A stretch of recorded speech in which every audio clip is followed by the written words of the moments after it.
وإذا الجبال سيرت وإذا العشار طلت وإذا الوحوش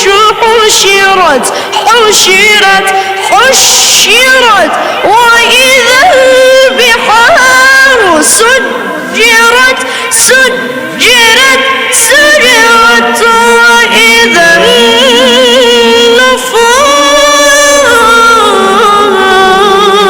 النفوس زوجت وإذا الموءودة سئلت بأي ذنب قتلت